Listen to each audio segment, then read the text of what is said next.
ദൈവമക്കളെ, പ്രാർത്ഥിക്കുന്നതിന് മുമ്പ് ഒരു മിനിറ്റ് കൂടെ നിങ്ങൾ എന്നെ ഒന്ന് കേൾക്കണമേ.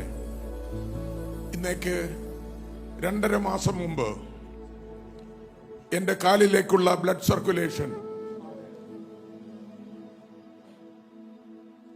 ഒരു രാത്രികാലം കംപ്ലീറ്റ് സ്റ്റോപ്പായിട്ട്, ഫീമർ വെയിൻസ് രണ്ടും ബ്ലോക്കായിട്ട് എന്റെ കാലുകൾ മുറിക്കണം എന്ന് അൽനാദ NMC സ്പെഷ്യാലിറ്റി ഹോസ്പിറ്റലിൽ അവർ വിധി എഴുതി. പിറ്റേ ദിവസം രാവിലെ 7 മണിക്ക്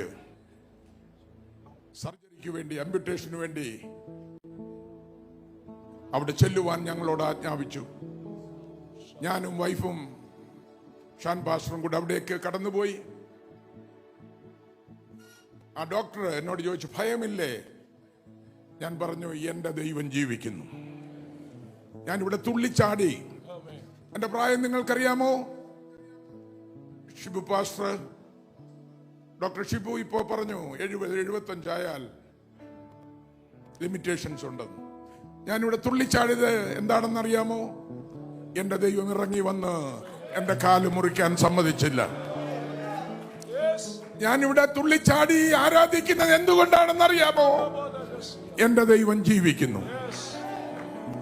നിങ്ങൾക്ക് ഓരോരുത്തർക്കും എന്നെക്കാൾ ഉപരി ശക്തിയും രക്തഓട്ടവും തന്ന് തന്റെ മാറിലെ തങ്കച്ചോരയാൽ നമ്മെ വീണ്ടെടുത്ത് നിർത്തിയിരിക്കുമ്പോ നമുക്ക് കരമുയർത്തി മതിമറന്ന ദൈവത്തെ ഒന്ന് സ്തുതിക്കാം.